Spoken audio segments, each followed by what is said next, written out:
Баруун монголчуудын дотор 7 нэрийн нүүр үзмэр гэсэн хараарч гэмээр хилцүүг байдаг. Үүний амьдрал хэрэгцсэн жишээ гэхээр нэгэн үйл явдал 60-аад онд Баян үлгийн нэгэн суманд тохиосон байна. Адтай хэмэртэй алтайн уран хажуудын амьдралд юу эсэ тохиох билээ. Тэднийхэн голдуу одгон олонтой байсан гэдэг. Тэр цагт нутаг орондоо дуйлан болж байсан нэгэн явдал. 60-аад онд тэр нутагт нас бий чадсуу 2 должин байжээ. Нэг нь удган должин, нөгөөх нь хөөрхөн должин. 2 должин хоёул нэг эрд сайн байж. Бадарч бол бас л тэр хавьдаа нэртэй устай явсан иргэн. 2 должинтой хоёулантай нь уулзаж учирдаг. Нилээн зайтээр байжээ. Удган должин хүнд ч мөчөөгөө хөргүй хүүхэн байж. Гэхдээ нутаг усандаа алдартай. Хөөрхөн должинд яаж ч хүрэх билээ дээ. Бадарч яг суудаг барьдагтай толбол хөөрхнийг нь сонгохоо мэдлгүй яах вэ?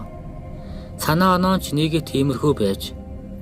Түүнийг удган должин гадралдаг байсан болтой. Нэг удаа амьдаатайгаа уулзсан ийхүү ярьжээ. Чи нутаг усандаа нуруу тургаараа алдартай хүүхэн. Нөхөр чамд хаанаас мөн тов. Бадарчийг надад өгч өг. Тогтоохон би өөрөө мэдье гэсэн байна.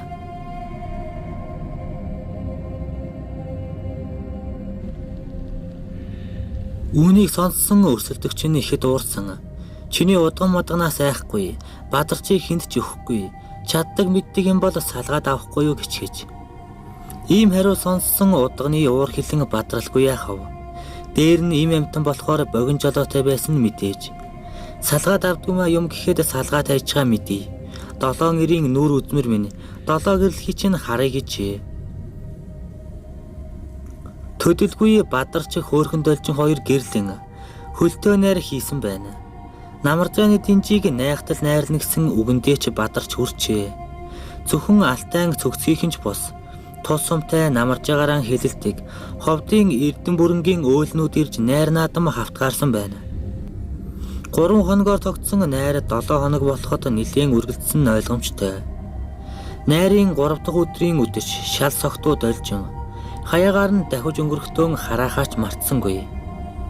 7 нэрийн нүүр үзмэр, 7 гэрлэмэр сайн явахыг чинь харна гэд морныхон 2 тал руу найган ганхан дахин оджээ. Хормын баяртаа бэлуурсан хосч анхандаа нэг ихэн бодсонгүй. Хорим өндрөлж амьдрал ажин түжин болох үеэс өнөөх яриа тэр хаваар газар авчээ. Энэ хоёр ч нийгэм үзэх нь үзэхнээ.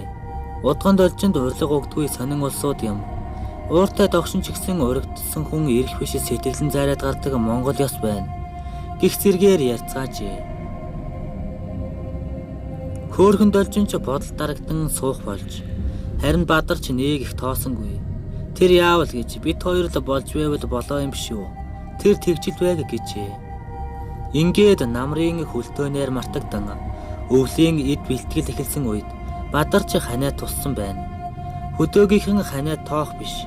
Харсны ус уусан шигээ яваад хөндрүүлж орхисон бололтой. Хамар амнаас нь цус садраад халуураад байхаар нь сумын эмч дуудан үзүүлжээ. Уушигны цусан хатгаа туссан гээд сумын инлэгт аваатсан боловч тусыг ис олов. Зүүдэнд нь удган должин 3-тай заларснаар богинохон амьдралын хувь заяа нэгэн тийш болж хөөрхий должин хуримлаад хэдхэн сар болоод бэлэвсэрж үлдсэн түүх энэ бүлгөө. Хойтхыг нь харгалуулахаар нутагтай алдартай шар химээх гоёд очижээ. Тэрбээр төлөг тавьж үзээд хань тогтохгүй хараал хийжээ.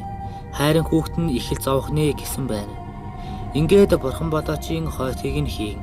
2 толгойн хүн тавьдаг газар орхисноор 2-оос салсан ажээ. Хэрэг явдал ингээд өнгөрсөнгүй. Жилийн дараа хөөрхөн должин дахиад нөхөрт гарчээ. Нутгийн бэлдээ хүний хүү баярттай ханилжээ. Нэг их сүйдтэй хурим найр хийгээгүйч тэр хавьдаа тэмдэглэсэн мэдээж. Тэр үед мөн л нэхэл хатуутай зүйл тохиож удган должин хаягаар нь хараал орсхон өнгөрчээ. Хосууд мөн л нэг их тоосонгүй. Гэхдээ хөөрхөн должин сайн болохгүйг бүсгүй хүний цавангороо мэдэрч байж. Төрсөн биеийн үзэгсэнтэйг яана. Тэр хавийн харчууд амраах биш. Тэгсгээд нэг нөхөрцөө юмтайгаан болоод хэцүү байсан ч гэсэн хамт амьдарчээ. Бас л өвөл зологдог үед шинхэн нөхөрт нь шийдвэрийн томоо тусчээ. Бүхин болдгоороо болохыг мэдсэн бэлдээ эцэг нь өнөөхө гойд очсон гэдэг. Гой хавтуулалгүй би оролцмооргүй байна. Бусдаараа бол хамаагүй. Гээд бараг л хойтыг нь хийх туслая гэсэнтэй адил зүйл ярьсан гэдэг. Аргаа барсан эцэг нь аврал эрэхтэй удган должинд хандан аргадах гээд очсон ч чадаагүй гэдэг. Сумын имлэг твтээд хэд хоноогүй юу. Хамар амнаас нь цус садраад л яваад өгч. Хойтгийг нь харин шар гоёо хэлсэндээ хурж. Хэрэг явдал өнгөрч хоёр толгойд хоёр дахь цогцос хаягдсан тэр байлаа. Хөөхөн должин 2 жил орчим ганцарт суутал аймгаас ирсэн малын эмч гих сагсай сумын гаралтай дамб гихч эргүүлээд эхэлжээ. Өдөр шөнөгүй ил цагаан эргүүлэх болсон байна. Бурхан номоос хол шинэ үеийн сэхэтэн болохоор тэр яадаг юм чамааг аваад аймаг явчихъя. Газрын холд ганц муу удганы хараал хүрэх гэж юу болох бол доо хэмээн ярьжээ. Хөөхөн должин хөдөөгийн амьдралаа гэж суурин амьдралд шилжгээр оджээ. Нутаг усныхын ч нэг юм санаа амарцгаасан болтой. Ашгүйдээ газар нөхөр хоёроо цолиод үзэгээ гэлцжээ. Ёстой юм ёсоороо болж хосууд аймгийн төв рүү нүүн одцгоож амар жимэр болсныг хилээд яахав. Гэтэл яозгүй мэдээ ирлгүй яахав. Хөөхөн должин хүсрий царайлаад хүрээд ирж хэд хоногоос хил ам гаралгүй яахав. Дам бимч мөн л уушигны цусан хатгаагаар аймгийн хүн тавьдаг газрыг жимснээр хэрэг явдал өнгөрсөн байна. Хөөхөн должин 3 удаа бэлэвсэрсэн түүхэн энэ. Хойтгийг нь аймгийн нэгэн хархан аргалахдаа зовлон нь талдаа оржээ гэсэн битүү хатуу хэлсэн нь хараал хүрснийг давхар нотолсон байна. Нэг насны хараал хүрсэн должин игэл даруй аж төрж эхэлсэн ч энэ хорвогийн ирээн бараан дуусах биш. Дахиад нөхөрт гарах чимээ гарчээ. Өөрөөсөө хэд дүү сэргээс ирсэн ганаа гих галзуу солиотой мэддэхгүй нөхөртэй болов. Ганаа цэргийн алба хаасан болохоор бас л боргийн юм тоохооргүй хүмүүжлтэй болсон нь мэдээж байлаа. Би хаан өсөглөн тайлбан барилдаж ноцолдог түүнийг хаа очиж өнөө цусан хатгаа матгаа даамааргүй харагдсан нь ойлгомжтой. Ханаач байтугай хавдур дийлэхгүй ханхар ирийг яалтай. Гимн эцэг ихийнхаа үгийг авадгүйд байгаа юм. Хүмүүс одоо л харъя ханаадаар аваад явдаг хараал гэж байдаг юм уу? Галзуу ганааг дийлэхгүй байх гэж хийж. Бараг л баяр наадам хүлээх мэт харцгааж байж. Ёстой юунд дийлдэхгүй ирээ халуун зунаар ханаад найтайгаа тэхэлсэн нь нэгээлс хижигтэй байж. Ээж нь гэрхаа хүн тул эртнээс сумын эмчид үзүүлсэн нь цаатах нь халуун зун юуных нь ханаад байх билээ гэж хэлээд кайлц холорид тарган ширгүүд мордуулсан байна. Хоёр имээ харцны усаар даруулж ууснаар өнөөх өвчин хөндөрч хамар амнаас нь цус садран эхэлжээ. Хэрэг бичсэнийг мэдсэн эцэг нь хүүгийнхаа амийг аргалуулахаар гойоод очсон ч нэгэнт оройтсныг дуулгачээ. Баяраар барилдах ёстой сумын зан галзуу ганаа хэвтэрд байсан гэдэг. Хэд хоног нүд анснаар хөөхөд должин 4 дахь удаагаан нөхрөө гээв. Одоо ёстой болий гэж бодсон мань хүн хорвоог ганцаараа туулахаар сэтгэл шулуудаж үзээд ч барсангүй. Бавуу гэх залуутай далдуур уулзан учрах болжээ. Тэгээд ч бодлоо өөрчлөөгүй яж. Хоёул сууж бариад яахав. Зовлон жаргалаа хуваалж явъя хэмээн тохирсон байна. Тэгсгийж байтал тэр жилийн цагаан сар болж бавуу должин туслах нэрийдлэр гэрт нь хэд хонжээ. Битүүний өдрийн өглөөгөр би нэг л биштэй тэгэлжээ. Өвчний шинж тэмдэг нэгэнд тодорхой болсон тул нуршаад яахав. Эцсийн оншоор илгээгдэжээ. Суусан суугаагүй хамаагүй. Дээр нэгтгсэн болгон дээшээ мордох ёрын өвчнөөр явуу гин. Хөөхөд должингинд тавтах хань ийхүү баталгаагүй ч бурхны орноо эртхэн яваад өгчээ. Нутгийнх нь ханийн тэнгэргүй харлсан хүүхэнгээд должинг тэр үеэс хойш үзэхээ байсан байна. Аргаа барсан гоёо отож сэтгэл зүрхээ гарган удган должнид очиж уучлан нэгүүлсхийг нууцаар гуйжээ. Удган должин нүүр өгөөгүй ягаад Нэгэнт шийдчихсэн имийг эргүүлж болохгүй. Өөрийг нь өнгөрөөе. Дахин хоёр гэрлээд дараа нь нүднээс талдоор нь биз. Химээгээд үджээ. Төдөлгүй туваагийн нэг хил ам нь мэддэхгүй. Жавгийнхээ жартгаар хар юм мал хайж яваад. Должинтой таарснаас хойш салж мартгаан байсан байна. Хаа байсан Цингэл сумын тэр мангар хар. Гэрээ мартсан гисэр болсон бөгөөд урайхаа айлхисч ууж идсэн амтан явдаг байгаад эд намрын дунд сард итгэмээргүй өвчнөд нэрвэгдэх нь тэр. Хэрэг бичсэнийг мэдсэн сэтгэл сайтай ирчүүд хэрэг явдлыг ойлгуулан эртхэн гэрийнхэн бараа харахыг зөвлөжээ.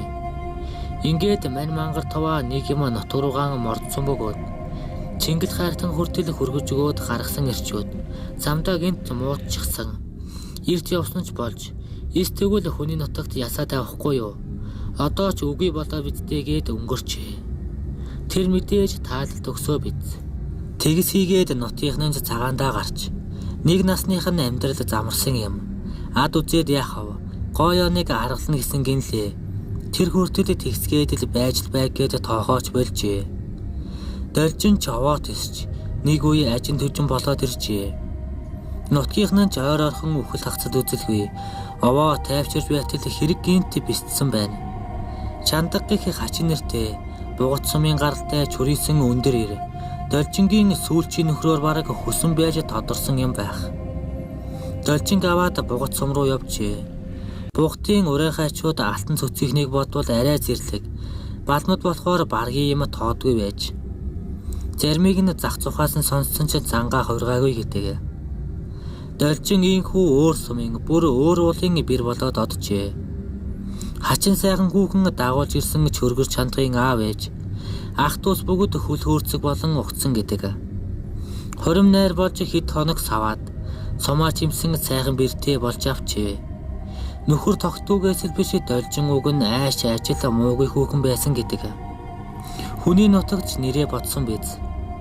Ундны устай хүүхэн гэгдэж орж гарагдсан хүмүүсийн амны чимэг болон иржээ. Хадмуудан ч хөл хөөрцөг болохын хамт тэгсхийгээд алтан цогц орж хууд ургуутайгаан танилцсан гих үгийг унгаах болж. Хэрэг явдал хэрэгхийг төсөөлсөн хөөрхөн Должин дотроо элдвийг бодовч гаднаа юу ч болоогүй мэт явсаар байж. Удалгүй чандаг ханиагаа тэглэх нь хайчих билээ. Чөргөр цандаг байтугай ханхар сумын заан даагаагүй ханиадыг яах билээ. Бугат сумын эмчийн тавьсан уушгины цусан хатгаа онцтойгоор хорвоог оргисон байв. Ийхүү Должингийн 7 нөхөр долуулаа. Нэг өвчнөөр өөд болсныг нутгийнх нь өнөө хүртэл дурссаар байна. Удхан Должингийн хараад үүгээр нэгэмч ихцэрж хөөрхөн Должин хөдөөгийн биш. Хотын хүүхэн болж халахын нэгэн хээгүү эртээ харилж ганц сайхан хүү төрүүлж энэ зууны ихэнх хүртэл баян хошууг газар хүний ёсоор аж төрсөөр хорвоог туулсан сонин амьдралтай нэгэн эмэгтэй байж билээ. Хэрвээ танд манай бичлэгээ таалагдсан бол subscribe дарахаа битгий мартаарай. Баярлалаа.